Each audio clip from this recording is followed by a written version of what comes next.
Hi, I'm Chiara. I'm Aaron and this is our dog Wild. We're usually travelling around Australia in our converted bus motorhome, but right now we're spending some time in North Queensland to save a little bit of money and to do some work.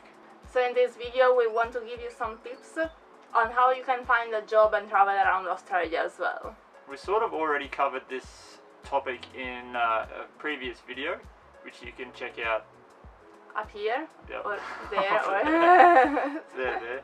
So we get a lot of questions and queries about how we can afford to travel and live at the same time. So we thought we'd cover this topic a little bit more in depth in this video. So right now I've found a job up here in North Queensland as a harvest operator. I harvest beans and corn, and we thought it'd be a good idea to sort of refresh this topic while it's still fresh in my mind how I got the job. At the moment, while Aaron is working a farm, I'm working online. I built a business. It took me a long time, but we will give you some tips at the end as well, if you want to work online, what you could do and how you could start.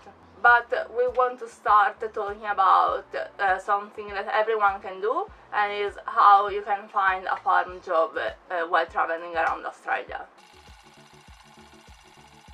So yeah, probably the easiest way to find employment while you're travelling around is to follow the harvest and follow the seasons as they go. So there's a document you can download called a harvest guide. You can search for it in Google or whatever.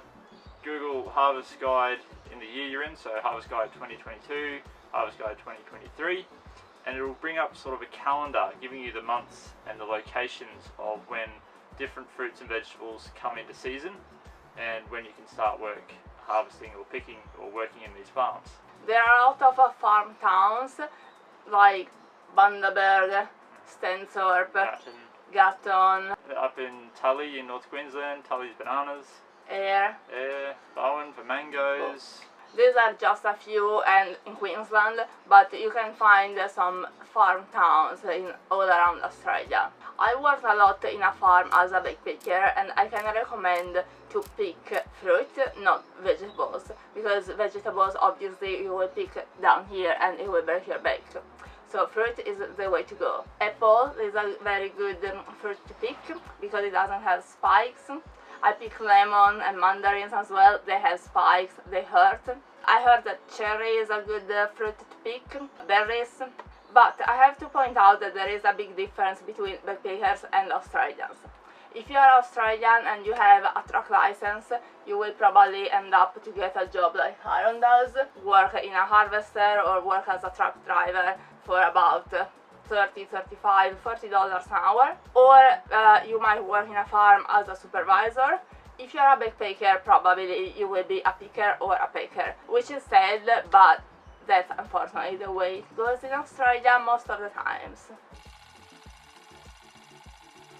Once you've got your harvest guide and you know which fruit and vegetables come on season at what time and where, so you visit that town, they'll usually have an employment office or something similar to help people like us, like you and me, find a farm job. So you go in there, you visit them, and they'll set you right up. Right now it's actually very easy to find a farm job in Australia, especially because all the backpackers went home because of COVID and there are not enough workers here. So basically you can show up to a farm, get a car, show up in a farm, ask if they have any job, any position available, and you most likely find something. If you're a backpacker and you're traveling around Australia, you will probably hear that the working hostels are a good way to find a job. Working hostels are overpriced hostels, very overpriced hostels. They're supposed to find you a job. You will pay about between $200 and $250 a week to stay in a room with other 9 people, most likely. That is an awesome way to get ripped off.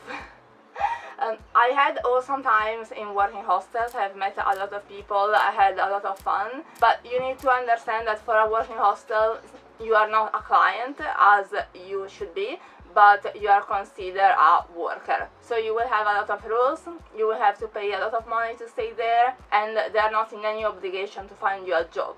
So you might end up staying there for 2 or 3 weeks and you might not even get a job.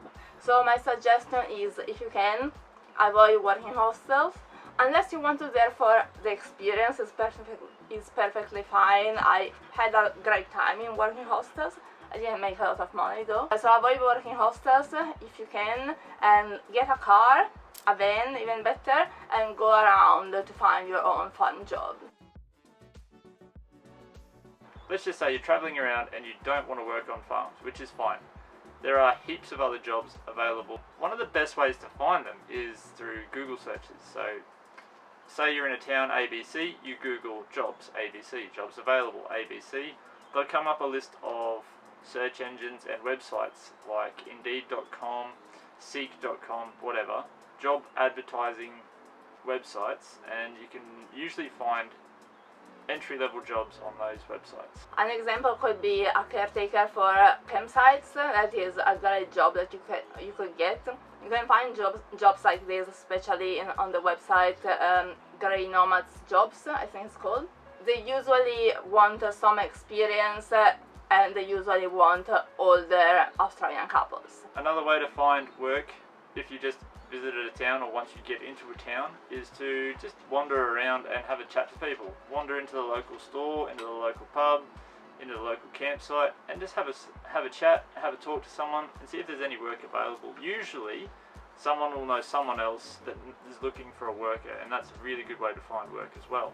Another thing you can do to find a job is go on Facebook, sign up for the groups of the towns you are in, or there is a big group, Australian Backpacker Jobs, I think, which usually has some great opportunities. And if you can't find anything, just post your own offer, just say your experience and the town you are in, and say that you're looking for a job. Another sort of older method to find work is to visit community notice boards in the local town. These can be usually found at the supermarket or the post office. It's like an old school cork board. People post up their messages, so they could have for sale signs, they could have lost pet signs, or they could have work wanted signs and job availability signs. So go there, check it out, see what's available. You might be lucky. Another thing that you can do is work from your van. So if you have a particular skill, you can put sign outside your van or your caravan and say that you offer hairdressing or knife sharpening, or maybe you have mechanic skills and you can help out fellow caravanners. For example, our tire just blew up last night, so if you're a mechanic and you're around, let us know. So we've personally seen mobile hairdressers, mobile knife sharpeners, mobile mechanics, mobile plumbers, electricians, mobile electricians, yeah, so there's a whole range of businesses you can do on the road. Yoga teacher, personal trainer, yeah. That's just some ideas. Another thing that you can do, and that's what I do, is working online. It takes a while to build something, but is absolutely worth it. What I recommend is learning a new skill. For example, maybe you might be interested in graphic designing or motion graphic, website designing, coding, video editing, 3D animation. These are all jobs that you can do as a freelancer.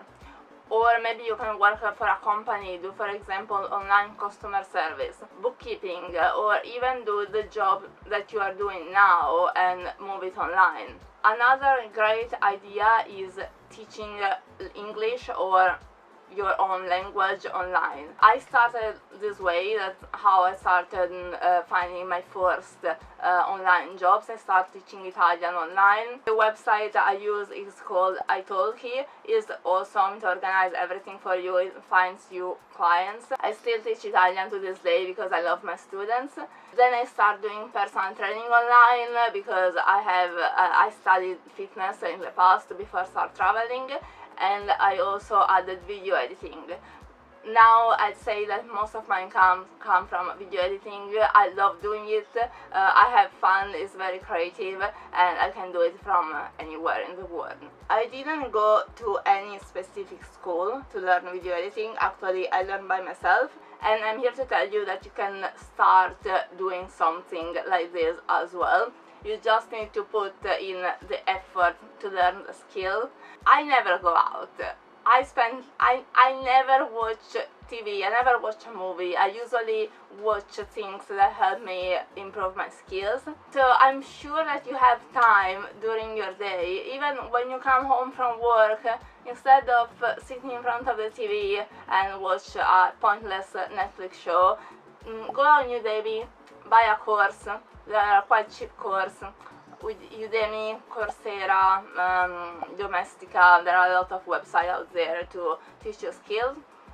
Buy a course in what you are interested in and start learning. The time that you will put into learning something is absolutely worth it. And you can do it. Everyone can do it. It's just putting the effort to learn the skills.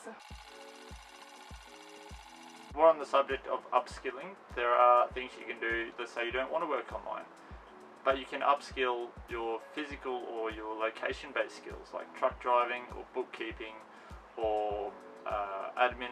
It doesn't matter. Forklift. Yeah, you get a truck license, you can get a forklift ticket, you can get your heavy machinery tickets if you're that way inclined. If not, there's plenty of other options out there, so you can upskill that way as well. Alright, we hope that we gave you some ideas to start working online or offline and traveling around Australia or around the world.